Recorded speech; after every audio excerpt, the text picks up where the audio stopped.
তাহলে আমার নবী গায়েবের খবর জানেওয়ালা প্রমাণ দেয় কে? না সুন্নিরা বানায়া দেয়? না রে বাবা, আমার আল্লাহ তাআলা নিজে প্রমাণ দেয়। সুন্নিদের আরেকটা এই আমরা সবাই সুন্নি নি, কথা কয় না এ বাবা। সুন্নিরা শুধু সুন্নি দাবি করলে চলতো না, সুন্নিরা কি কারণে সুন্নি এটাও জানা লাগবো, কথা কন না ঠিক কিনা? আমরা লগে বাতিল ফেরকাদের সাথে এই বিষয়গুলো নিয়ে দ্বন্দ্ব।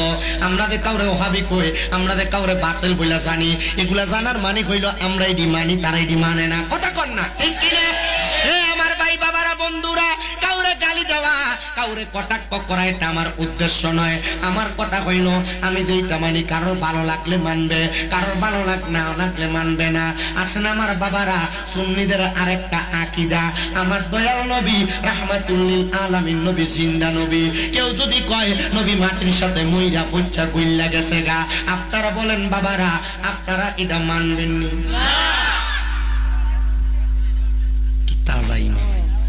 তোমরা কেন দাঁড়িয়ে থাকবা? সামনে দিয়ে বইও, তোমরা বইলে তো একটা শ্রোতা আমার বেশি দেওয়া যাবো। যাও যা, এনে কতটা ক্যামেরা লাগাইছি দেওস না, তোরা ভিডিও করা লাগবো। যা বিরিয়ানি খেবো, যাচ্ছা অনেক দাঁড়িয়ে রয়েছে, আসাই ভেটকা খালি দাঁড়িয়ে দাঁড়িয়ে না হন যাবো যাবো গা, কারণ ফ্যান ফোর্স একটা টাইট, এক বইয়ে বইয়ে মরতেই পারে না, এনে বইবো কেমনে? জাগা ফ্যান্ডেলটা খোলা মেলে হয়ে গেছে, ঠান্ডার দিন ফ্যান্ডেলটা আসছিল পুরা ডাইকে দিত, সামনে দিয়ে ডাইকে দিত, একটা দরজার মতো রাখতো, মানুষ ঢুকতো, ওয়াজে বয়ে যেত। ঠিক আছে না? খরচ একটা যত মানে যৎকান করছে তৎকানো মানুষ, প্যান্ডেল যৎকান আছে আর বাইরে মানুষ আনে। তুই ওখান তুলে খাওয়া ঠিক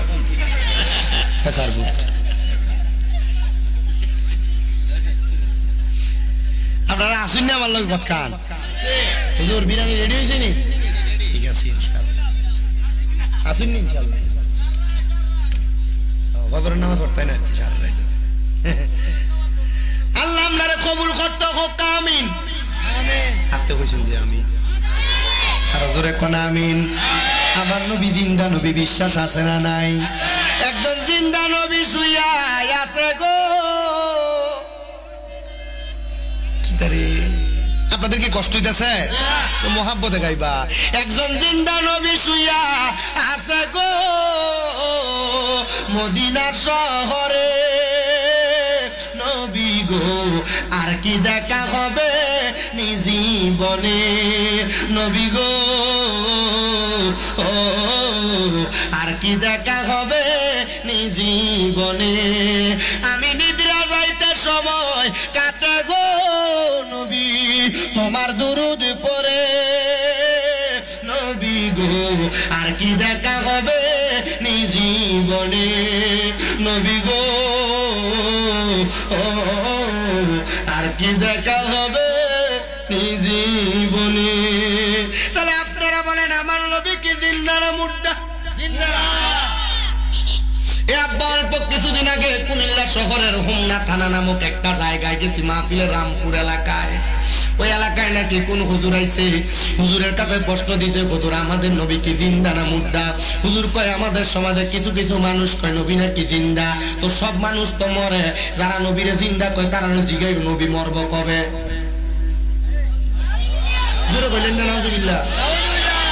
আমি কইছি ওই হুজুরে বান্দা রাখবা, বান্দা রাখতে স্বামীরা তারা খবর দিবা। ওই হুজুরে যদি নবীজি কবে মরবো এটার প্রমাণ চাই, ওই হুজুরে কইবার নবীজি মরে এটার একটা প্রমাণ দেই। যদি হুজুর প্রমাণ দিতে পারে তাহলে হুজুরে আমার কাছ থেকে 50 লাখ টাকা দিয়া দিব। আর যদি প্রমাণ না দিতে পারে, আমি যদি প্রমাণ করতে পারি নবী মরা না নবী জিন্দা, তাহলে হুজুর তারা শুধু বাইন্দা রেখে তার মালা দিয়ে এলাকা থেকে বিদায় করবা। পোলাপান কয় হুজুর আমরা এতদিন ডরে কথা কইতে পারছি না, একটা সাহস চাইছি, এখন থেকে যে ফকিন্নির ফোলা নবীরে মরা নবী কইব, মাটির লগে মিশা গেছে গা কইব, আমরা বাইন্দা রেখে আমরা শুধু খবর দেন হুজুর আমরা আইবেন। আল্লাহর কসম সুন্নিরা মনে রাখবা, কবরের মধ্যে যাওয়ার পর যদি আমার নবীরে তোমার মুখ দেখাইতে চাও, ওই নবী জিন্দা নবী, ওই নবী জিন্দা নবী, এই বিশ্বাস অন্তরে রাখার দরকার আছে না? না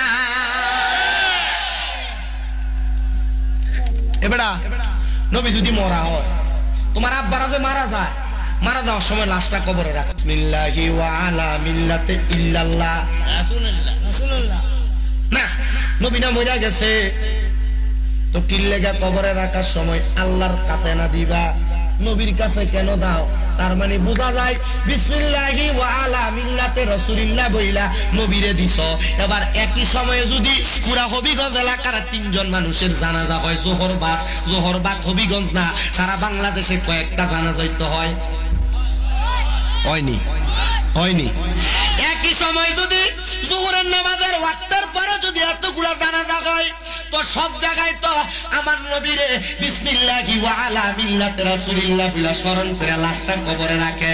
ইয়া রাসূলুল্লাহ, নবী গো, ও দয়াল নবীজি, আপনি নবী না একজন, তাহলে আপনি নবী একই টাইমে সব জায়গার মধ্যে কেমনে হাজির হন?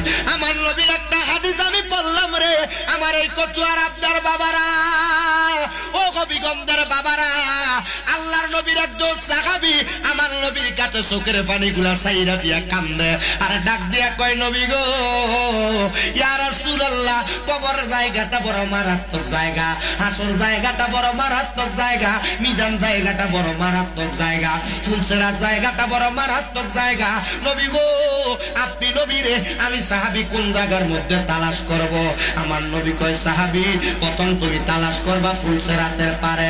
সাহাবী ডাক দিয়া কয়, নবী গো, মনে করেন আমি ফুলসেরাতের কাছে বিপদে পড়ে গেলাম, আপনার আরেকজন উম্মত বিপদে পড়ে গেল মিজানের পাল্লার কাছে।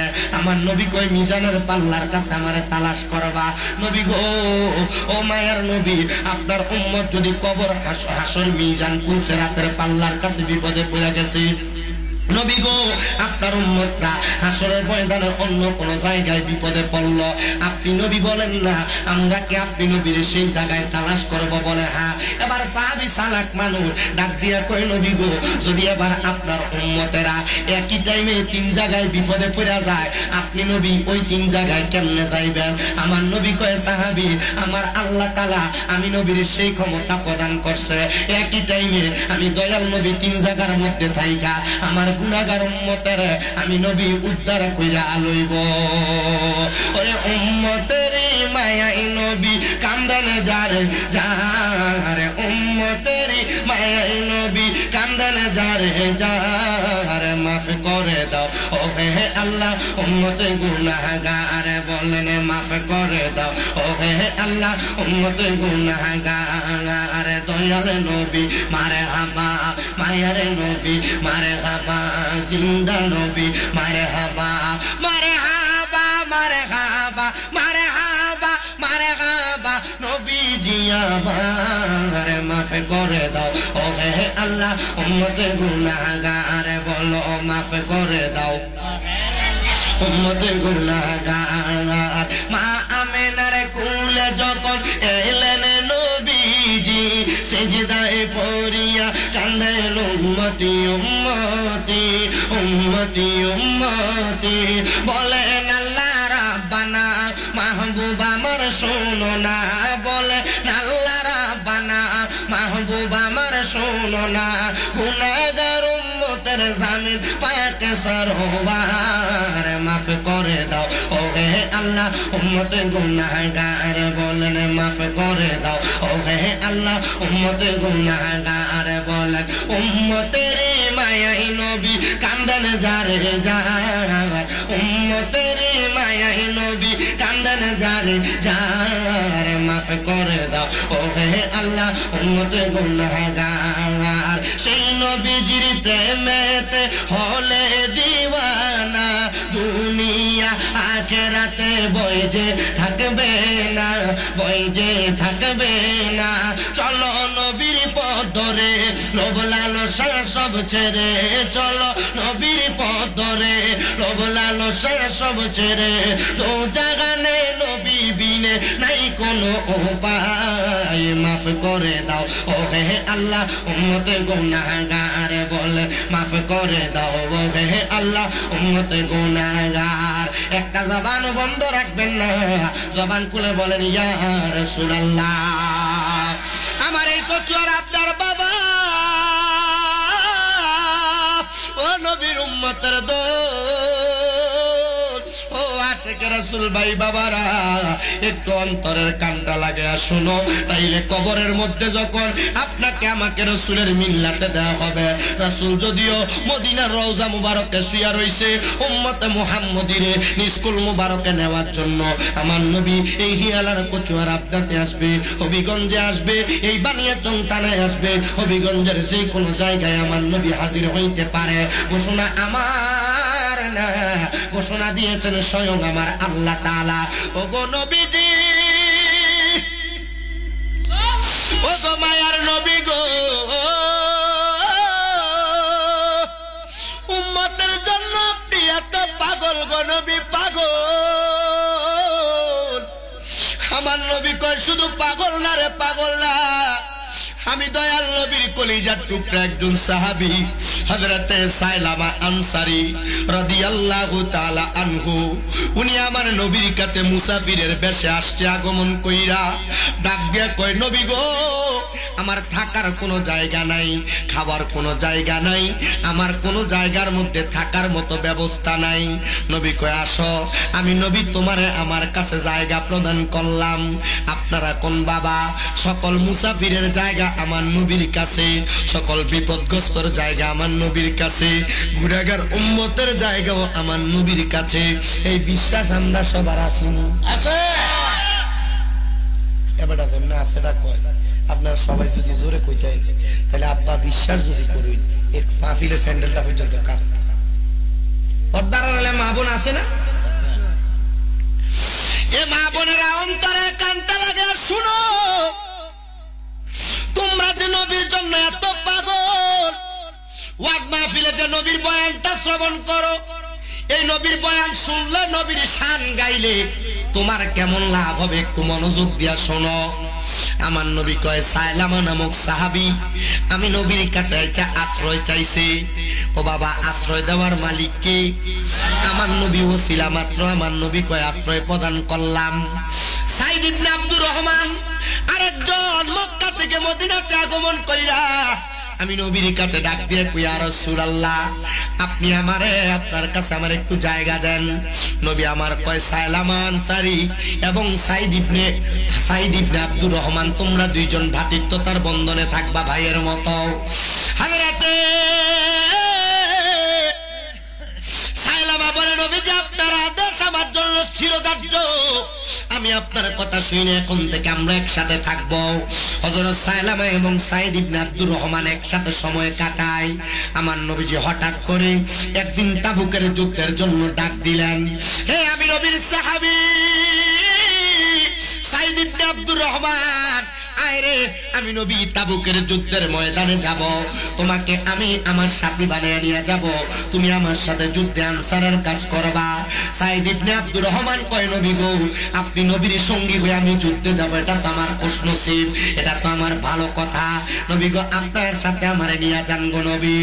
এমন টাইমে হযরতে সাইলামা আনসারী ডাক দিয়া কয়, ইয়া রাসূলুল্লাহ, নবী গো, আমারে কি আপনার সাথী বানিয়ে নিবেন না? আমার নবী কয়, সাইলামা আনসারী শুনো রে, আমি নবী তোমারে নিব না। বলে কেন গো?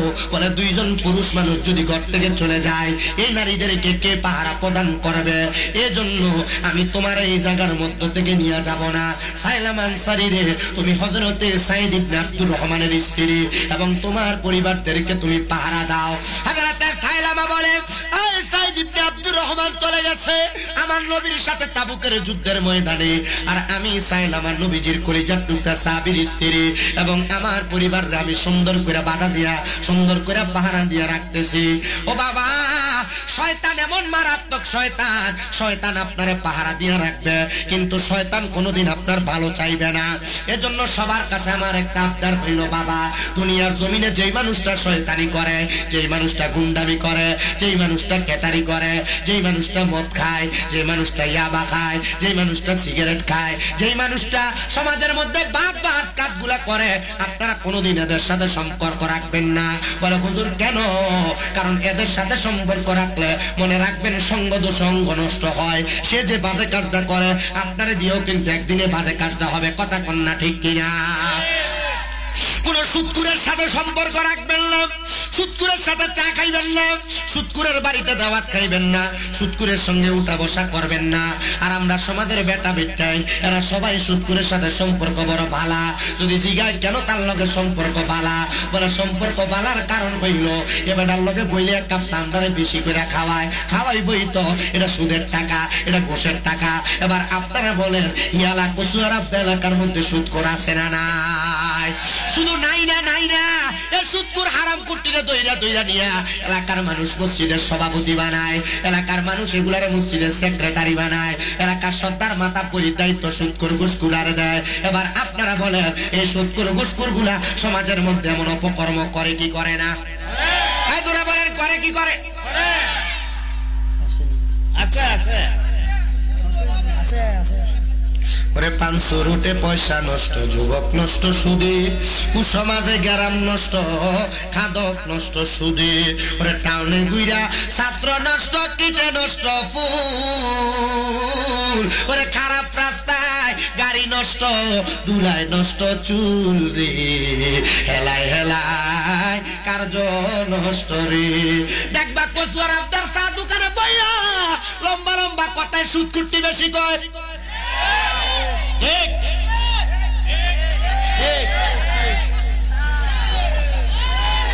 ওরে সুদে ভরা জীবন তোমার গেল রং বিরং বাইয়া। ওরে কবরেতে মারবো তোমায় আন্দা ফেরেশতা, দেখবা তুমি চাইয়ারে মানুষ, দেখবা তুমি চাইয়া। ওরে হারাম ভরা জীবন তোমার নৌকা গেলা বাইয়া। ওরে কবর দেশে খাইবা ফিডা, দেখবা তুমি চাইয়ারে মানুষ, দেখবা তুমি চাইয়া। এখন আবার সুদের ব্যবসা বেড়া মানুষ করে না, বাড়ি বেরিয়েতে কিস্তির নামে সুদের ব্যবসা করে। আছে তুই জানোস কেমনে ফিরছি গো? ঠিক আছে, বেরিয়েতে সুদ খা, তুই জানোস কেমনে? কিস্তির বাড়িতে আবার কোন কিস্তির নামে সুদের ব্যবসা সমাজে আছে না নাই? ডিভিএস এর নাম দিয়া সুদের ব্যবসা করে। ডিভিএস কথা কথা আসিনি জীবন এমন হারাম ফসা মুখে ফাও দিয়া ফাও কেটো না হচ্ছে যাবো গা। সুদ আছে সুদ। আপনার বউ দেখবেন আপনার ফার্ম দিয়ে সুদ খাওয়া, বলে কেমনে? আমার বউ কবে তুমি যে যা ইনকাম করো সবটা তুমি শেষ করে এলাম, আমরা আবুতার তার ভবিষ্যৎ কিটা একটা ডিভিএস করি না পারাইনি, শেষ তো দিছে তোমার। আছে না গেছে? কি আছে? গেছে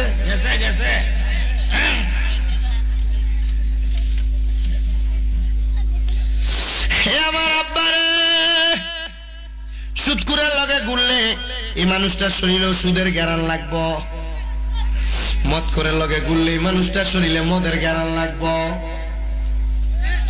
হাতরল্লার লগে গুললে মানুষটার শরীরে হাতরের গ্যারান লাগবো। কথা কয় না, কথা লাগে কি লাগে না? লাগে কি লাগে না? চলা যাবে না, যদি চলেন তাহলে এরান্নারে খারাপ বানায় ছাড়বো। কথা কর না, ঠিক কি? এই যে সিগারেট খায় ফোলা ফাইনে, সিগারেট খায় অল্প বয়সে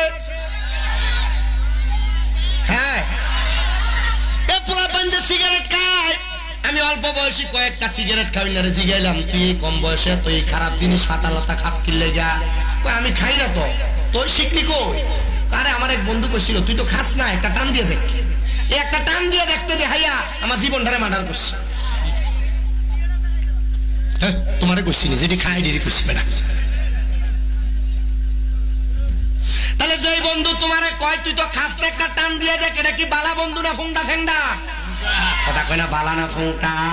আল্লাহ এমন বন্ধু তাকে আমরা হেফাজত করুক, জোরে কোনা আমি। এই এবারে বাবা শুনো, শয়তান বালা জিনিস না, শয়তান বড় মারাত্মক জিনিস না, মারাত্মক জিনিস। এই শয়তান তোমারে ধোঁকা দিব, এই শয়তান তোমারে পথভ্রষ্ট করব, এই শয়তানের পথভ্রষ্টতা ধোঁকা থেকে তুমি বাঁচতে পারবা না। এবার এটা হোক প্রকাশ্য শয়তান, এটা অপ্রকাশ্য শয়তান। দেখবেন রমজান মাসে যখন আমরার কাছে আগমন করে, রমজান মাস আগমন করলে আল্লাহ তাআলা তো শয়তানকে বোতল বন্দি করে লাই, আমরা সবাই জানি। কিন্তু মানুষ রূপের কিছু শয়তান আমরা এলাকার মধ্যে থাকে, দেখবেন এটি দোকানটা খোলা রাখে, আবার পর্দা লাগায়, পর্দার তলে ঘুমটা দিয়া দিয়া খায়। এরা যদি জিগায় রমজান মাস আসতে পর্দা লাগে কি লাগা খাও, বলে খাইলে কি হইব, মানুষ আমরা দেখতে লেগে পর্দা লাগাইছে। কিন্তু মনে রাখবা মানুষ দেখে না, স্বয়ং আমার আল্লাহ দেখে কি দেখে না। রমজান মাস আসলে ডাল বুটের দাম বাড়ায়, এমন সুরও আছে না নাই? রমজান মাস আসলে খেজুর চিনির দাম বাড়ায়, মুড়ির দাম বাড়ায়। আপনারা কোন এমন ওষুধ ব্যবসায়ী আছে না নাই? হায়রে মুসলমান, রমজান মাসে অন্যান্য দেশের মধ্যে সব জিনিসের দাম কমায়, আর আমরা বাংলাদেশের সুসরটারা এগুলার দাম বাড়ায়। আরে আল্লাহ, আপনারা আপনি এগুলা থেকে রক্ষা করেন, নচেত আমরা এগুলা না দেখাইয়া আমরা দুনিয়া থেকে আপনি উঠে আনেন। কারণ এই সুসরটার মুখ দেখার চাইতে মরণ আরো বালা।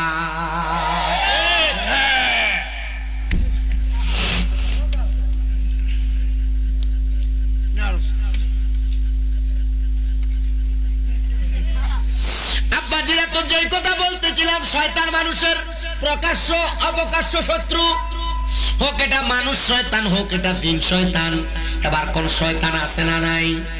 নবীজির কলিজার টুকরা সাহাবী হযরত সালামা বাড়িতে মহিলাদেরকে পাহারা দিয়া রাখতেছে, আর সাঈদ ইবনে আব্দুর রহমান গেছে যুদ্ধ করার ভাল লাগা।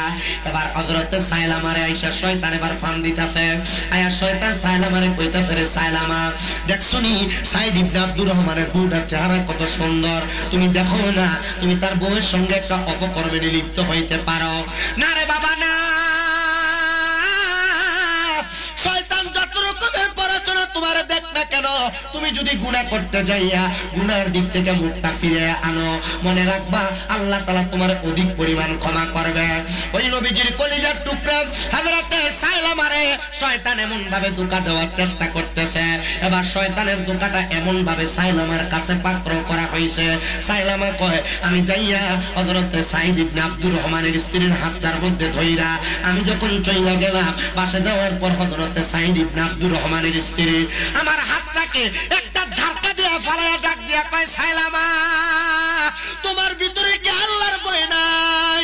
তোমার ভিতরে কি কাল হাসরের ময়দানের হিসাবের দিনের কথা মনে নাই? বলে কেন গো, কেন এই কথা বললা? বলে তুমি যে আমার দিকে তুমি হাত বাড়াইলা। সালামা কয়, আমার মনে হয় শয়তানে প্ররোচনা, শয়তান ধোঁকা দিছে, এজন্য আমি এমন ভাবে চলে এমন ভাবে কর্ম করেছি।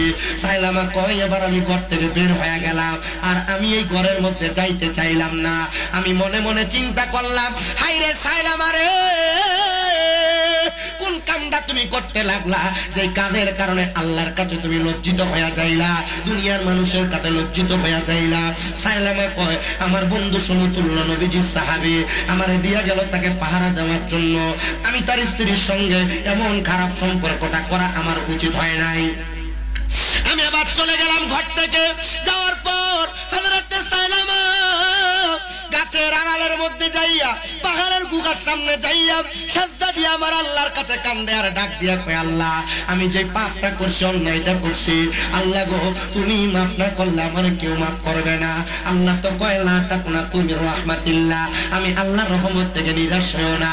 ইন্নাল্লাহা, নিশ্চয় আমি আল্লাহ, ইয়াগফিরুয যুনুবা জামিআ, সকল প্রকার বড় বড় গুনাহগুলো ক্ষমা করে দেয়। ইন্নাহু হুয়াল গফুরুর রহিম, নিশ্চয় আমার আল্লাহ তাআলা ক্ষমাশীল এবং দয়ালু।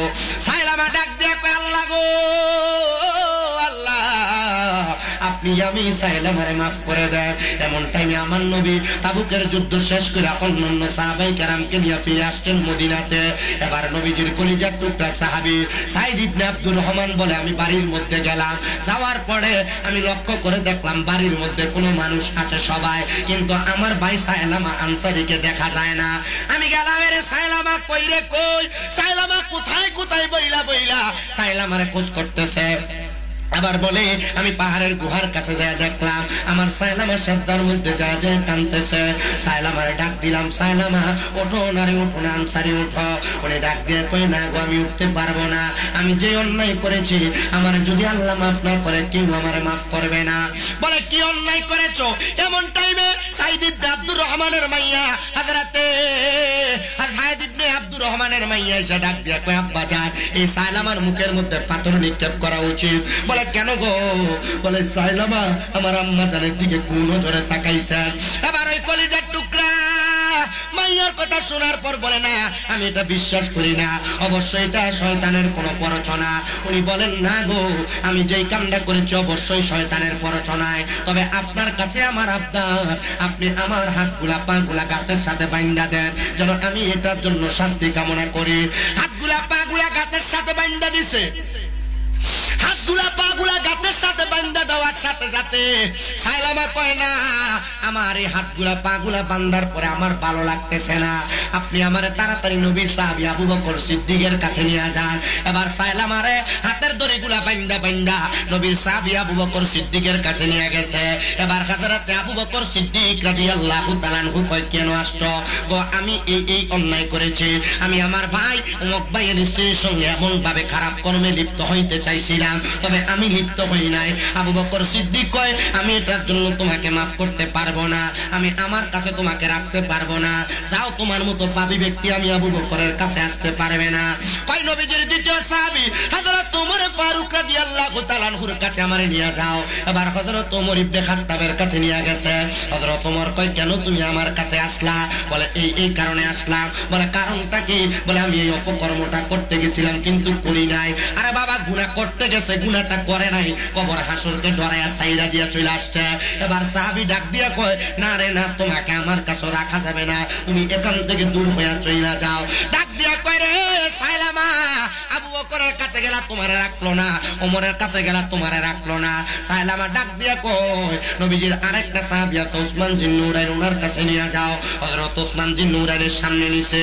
হযরত ওসমান ঘটনা শুইনা ডাক দিয়া কয় না তারে আমার কাছে রাখা যাবে না, তারা আমার কাছ থেকে নিয়ে যান।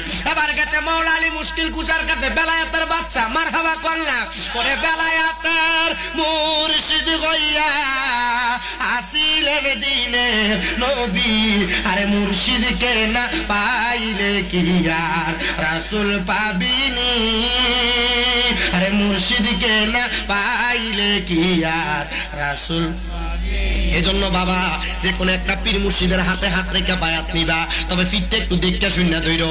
এমন বহুত পীরের খবর আমি পাইছি হবিগঞ্জে আসার পর, মুড়িদে নাকি সিগারেট ধরায় দেয়, ফিরে সিগারেট খায়। এমন বহুত পীরের খবর পাইছি, ফিরে বইয়া তাহে বেটে নিয়ে ফিরের সামনে বইয়া তাহে।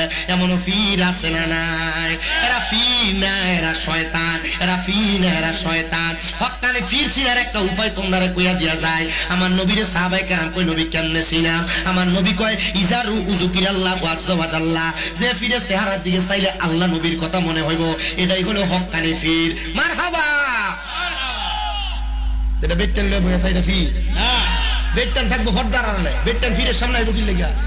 নবীজির দরবারে বেট্টান যাইতো না, হদ্দার আড়ালে থাকতো। নবী পিছন থেকে আলেমার আওয়াজ দিত, মহিলারা নবীজির মুখের বায়াতের বাণী শুনতো। কথা কন না কে রে? আরে এসব ফির নামে ফিরার লাগে আমরা সুন্নি হক্কানি ফিরার বদনাম, ঠিক কি না? তাহলে হক্কানি ফির কোনটা? বেট্টান লয়ে যেটা বইয়া থাকে সিগারেট খায় এটা, না এটার দিকে চাইলে আল্লাহর কথা মনে হয়, আল্লাহ নবীর কথা মনে হইব ফিরের দিকে চাইলে। কারণ ফিরে ঠোঁটে দিতে কালো হয়ে থাকে সিগারেট খাইয়া, আমার দাঁত চলে দিকে কিতা বন্ধ। আবার দেখবা এই ফিরের কিছু কিছু মুরিদ পিছন দিয়ে নাম দিছে উরুস মোবারক, বেটে নেই না স্যার। কথা কন না করে বাউল গান করে, বাউল গান হারাম হারাম হারাম। আমি ফিরের পক্ষের লোক, বিপক্ষের লোক না। আমার কথা হইলো ফির যদি শরীয়ত বিরোধী কাম করে এ ফির তালাক। কথা কয় না কেন? আপনি ফিরের মুরিদের নাম দিলেন, আপনি বাউল গান করতে কিতাব বা কথা কয় না করে, ঠিক আছে নি? আর যদি এমন ফির কেউ ধরে থাও এ ফির তালাক দাও, বালা ফির ধরো সময় থাকতে। আল্লাহ আপনারা বাঁচার তৌফিক দাও, আস্তে কয় আমিন।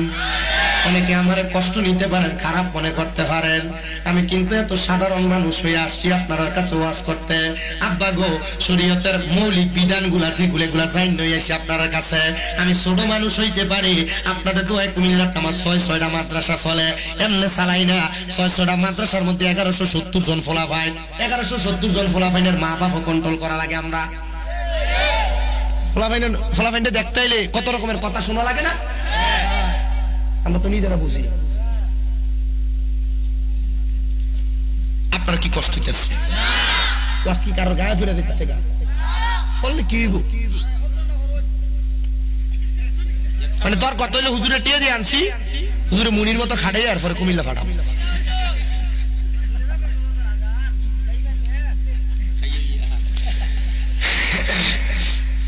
ও যেটা ধরছি এটা শেষ পর্যন্ত করতাম নি। আসুননি আপনারা? তাহলে ফিরের দিকে চাইলে কার কয়জনের কথা মনে হইব? আল্লাহ রসুলের কথা মনে হইব। ফির যদি হয় তাহলে এটা কিটা? ফির যদি ব্যক্তির কথা ঠিক আছে, মুরব্বী মাথা না ঠিক আছে। আর এমন ফির যদি ধরে থাও, ফির তালাক।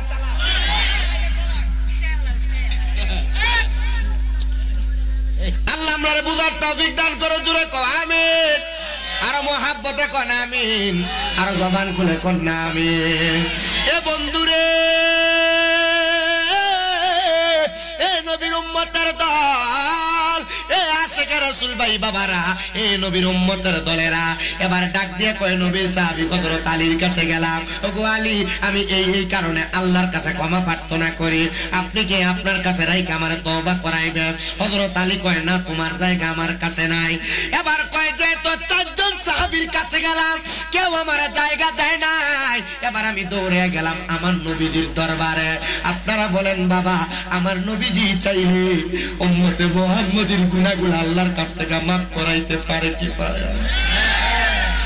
ওরে নবীজি আমার উম্মতের কান্দার, না নবীজি উম্মতের সাফায়াতের বার গো আল্লাহ দিয়াছেন যারে, চিনি না তোরা সেই নবীরে ও হাবিব, চিনি না তোরা। ওরে নবীজি আমার উম্মতের কান্দার, নবীজি আমার উম্মতের কান্দার, সাফায়াতের বার গো আল্লাহ দিয়াছেন যারে, চিনি না তোরা সেই নবীকে, চিনি না তোরা সেই বাজানো। আমার নবীর সামনে সাহাবী গেছে, সালাম ডাক দিয়া কয় ইয়া রাসূলুল্লাহ, নবী গো আমি তো এই কাজটা করতে গেছিলাম, বাজে কাজ। নবী গো কবর হাসর মিজানে ডরায়া শয়তানের দোকার মধ্যে পড়ার পর আমি কাজটা বন্ধ করে দিছি, করি নাই। নবী গো আপনার দরবারে আমারে রাখেন না। আমার নবী কয় না, আমি আপনারে আমার কাছে রাখতে পারবো না, যান। ওই সাহাবী আমার নবীর দরবার থেকে চইলা গেছে। এই যারা যারা ওই সাহাবী সাইলামার হাতের মধ্যে দড়ি বান্ধা, এই দড়িগুলা দেখছে, ওনারা দড়িগুলা সাইরা দিয়া সাইলামারে সাইরা দিছেন। এমন টাইমে রে বাবা ওই সাইলামা কোথায় জানি গেছে, এলাকার কেউ সাইলামারে কুইজা পায় না। আর সাইলামা যখন আমার নবীর দরবারে, ওই সাইলামার মাইয়াটা সাইলামার হাতে ধইরা কয়, আব্বা আমি আপনার শেষবারের মতো আব্বা ডাকলাম, আপনি যে অপকর্ম করছেন, আপনার অপকর্মের কারণে আমি আর কোনোদিন আপনার বাবা কইয়া পরিচয় দিতাম না। নবীর চারজন সাহাবী আপনারে মাফ করে নাই, আমার নবী নিজে আপনার নবীর কাছে জায়গা দেয় নাই, তাহলে আমি মাইয়া কেমনে আপনার বাপ কইয়া পরিচয় দিতাম? জান জান জান, আপনারা যদি এই পাঁচজন মিলা মাফ না করে, আমি মাইয়া আপনারে মাফ করতাম না। সাইলামা ডাক দিয়া কয়, আল্লাহ আপনি আল্লাহ তাআলার কাছে আমার ফরিয়াদ গো আল্লাহ, আপনি আল্লাহ যদি আমার মাফ না করেন গো, কে মাফ করবে গো? আপনারা কোন মাফ করার মালিক একজন, তিনি কে?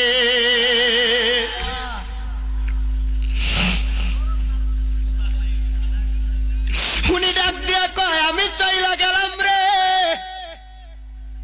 এমন টাইমে আমার নবী ডাক দেয়, কই রে আবু বকর, কই রে উমর, কই ওসমান জিন্নুরাইন কইরে মওলা আলী আরে আমার সামনে আয় আমি নবীর কাছে জিব্রাইল আগমন করছে রে নবী গো কেন জিব্রাইল আগমন করছে বলে আমার আল্লাহ তাআলা আমার সায়লা আমারে maaf করে দিছে যারে আবু বকর আমার সায়লা আমারে নিয়া আয় আমি নবীর কাছে আন ওমর কই নবী আমার কাছেও তো আসতে আমার নবী কই আবু বকর ওমর রে নিয়া যাও ওসমান জিন্নুরাইন কই নবী আমার কাছেও তো আসতে maaf চাইবার লাগা কই ওসমান রে নিয়া দাও হযরতে আলী ডাক দিয়া কই নবী আমার কাছেও তো আসতে জায়গার লাগা আমি তারায় দিছি কই হযরত আলী রে নিয়া যাও চারজন সাহাবী কত জায়গার মধ্যে তালাশ করে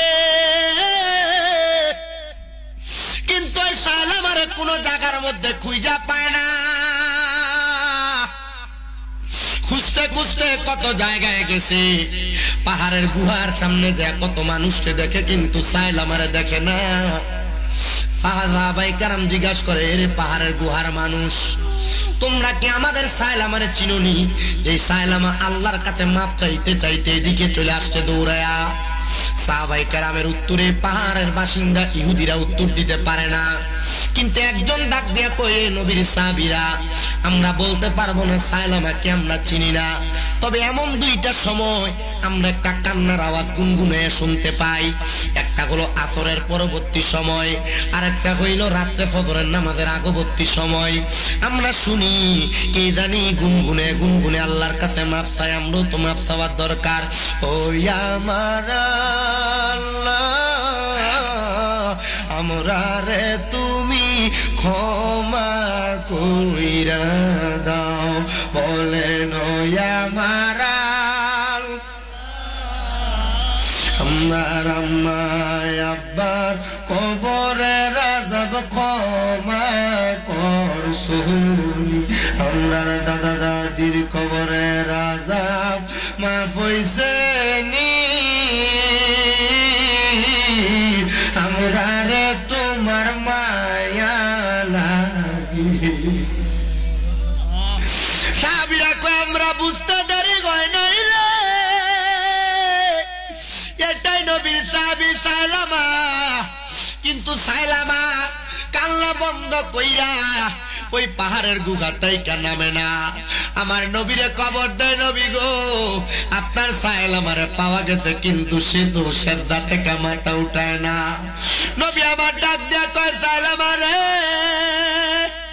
হে সায়লামা কান্দিস না রে মাথা উঠা রে মাথা উঠা সায়লামা কয় নবী গো আমার এই মুখটা আমি আপনারে দেখাইতাম না আবু বকররে দেখাইতাম না ওমর ওসমান আলীরে দেখাইতাম না বলে কেন রে নবী গো এই কারণে দেখাইতাম না এই মুখ দিয়ে আপনারা আমারে মাফ করেন নাই তারাইয়া দিছেন আমার মাইয়া পর্যন্ত আমারে বাপ বইলা ডাকতে অস্বীকৃতি জানাইছে আমার নবী কয় সায়লামা ওঠো রে ওঠো আমার আল্লাহ খবর দিছে তোমারে মাফ করে দিছে সায়লামা নাকি ওই সময় আমার আল্লাহরে আল্লাহকে একটা চিৎকার মারছে আমার নবী কয় সায়লামা ওই আল্লাহ বইলা চিৎকার মাইরা দুনিয়া থেকে বিদায় হয়ে গেছে নবী আমার কয় আমার সায়লামা কথা কয় না কেন রে সায়লামারে তাড়াতাড়ি দেখো হাতের মধ্যে মুখের মধ্যে হাত তুলে দেখতেছি হযরত সায়লামা দুনিয়া থেকে বিদায় হয়ে গেছে হযরত সায়লামা বিদায় হওয়ার পরে সায়লামারে কাফন দিতেছে সায়লামারে গোসল দিছে সায়লামার জানাজার নামাজ আমার নবী নিজে পড়াইছে হযরত ওমর কই ইয়া রাসূলুল্লাহ নবী গো আপনি সায়লামারে maaf করেন না এখন সায়লামার জানাজা আপনি পড়াইতেছেন নবী আমার ডাক দিয়া কই সাহাবী আল্লাহ যারে maaf করে দেয় আমি নবীও তারে maaf করে দেই আবার আমি নবী যারে maaf করে দেই আমার আল্লাহ তারে maaf করে দেয় এই জন্য আমি নবী নিজে তার জানাজার নামাজ পড়াই সাহাবায়ে কেরাম কই ইয়া রাসূলুল্লাহ বুঝতে পারলাম গো তাহলে আমার আল্লাহর কাছে maaf চাইলে আল্লাহ maaf করে দেয় আপনি নবী তার প্রতি রাজি খুশি হয়ে যান এই আমার আজকে হিয়ালা কুচুয়ার আপনার বাবারা আপনারা কত গুনাহ করলেন আপনাদেরকে আমার আল্লাহ maaf করছে কিনা আপনারা নিজেও জানেন না হায়রে বাবা আপনারা গোপনে গোপনে গুনাহ করছেন লুকিয়ে লুকিয়ে গুনাহ করছেন আপনার গুনাহের খবর আপনার মা জানে না গুনাহের খবর আপনার বাবা জানে না আপনি কামাই রুজি করতে যায় গুনাহ করছেন যেই সন্তানকে খাওয়াইতে যায় ওই সন্তানকে যদি ময়দানে মাশরে বলেন আপনারা একটা আমল দিয়া সহযোগিতা করার জন্য সন্তান আপনি বাবারে বলবে আপনারে চিনে না যে স্ত্রীকে দামি জামা কাপড় পরাইবার জন্য আপনি দুনিয়াতে মিছা কথা কইয়া ব্যবসা করে বেড়াইছেন ওই স্ত্রী আপনারা একটা নেক আমল দিয়া সহযোগিতা করবে না। আবার চিন্তা করে দেখো রে, তোমার মা তোমার আব্বা যান তোমারে ভালো খানা দেওয়ার লাগা তোমার আব্বা আম্মা কত ওয়াক্ত নামাজ কাজা করছে, কিন্তু এখন তোমার আম্মা আব্বা অন্ধকার কবরে। আম্মা আব্বা কবরে কেমন আছে তুমি সন্তান জানো না, আম্মা আব্বার কবরের অবস্থা সম্পর্কে তুমি বলতে পারো না। ও মা আপনি কবরে কেমন আছেন আসলেই তো আমি জানি না। ও আব্বা আপনি কবরে কেমন আছেন আসলেই তো আমি জানি না। আরে আব্বা আম্মা কবরে কেমন আছে তুমি জানবা কেমনে? আব্বা আম্মা তো তোমার মানুষের মতো মানুষ করে দিয়া আজকে অন্ধকার কবরের বাসিন্দা। আব্বা আম্মা যে তোমারে নিজে না খেয়ে খাওয়াইছে, তুমি সন্তান ওই কষ্টের কথা ভুলে গেছো।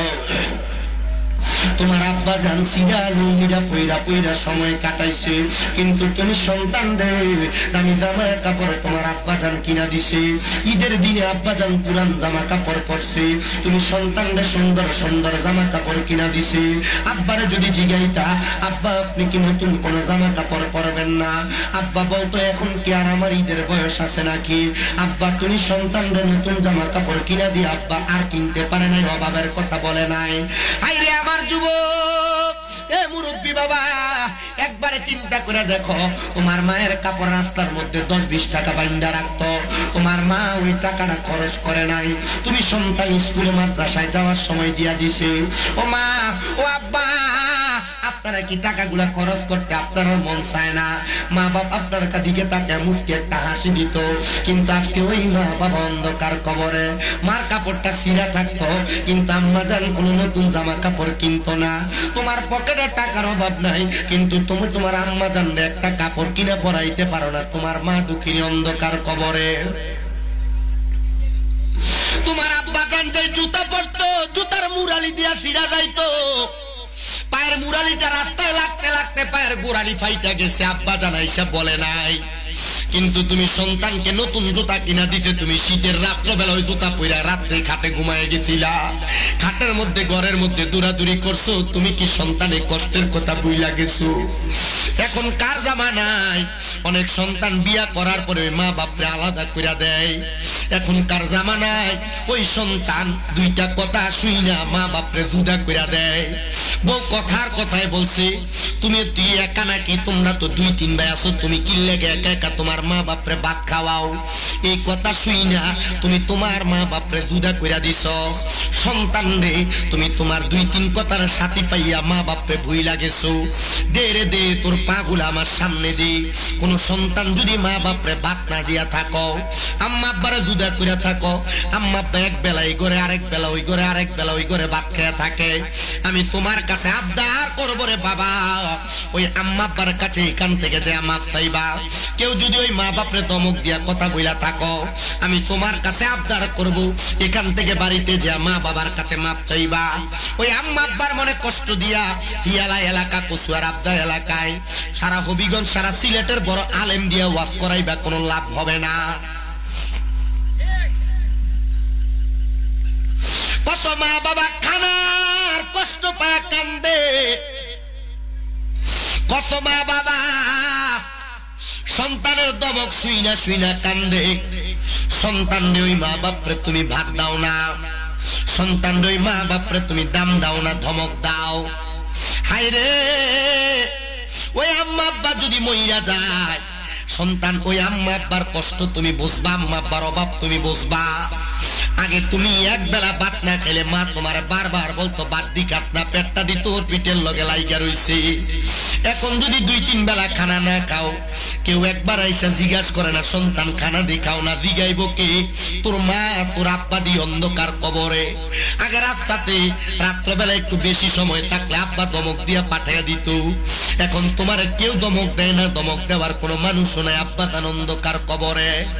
এ সন্তান, এ নবীর উম্মতের দল, এ আশিক রাসূল ভাই বাবারা, আমি তোমাদের কাছে করজোরে আবদার জানাই রে বাবা, যদি ওই মা বাপরে ভাত না দিয়া থাকো, আম্মা আব্বারে কষ্ট দিয়া থাকো, আম্মা আব্বারে কোনোদিন ধমক দিয়া কথা বইলা থাকো, দাও তোমার পাও আমার সামনে দাও, আমি শামিম দাদা জিব্বা দিয়া তোমার পাওটা পরিষ্কার কইরা দেই।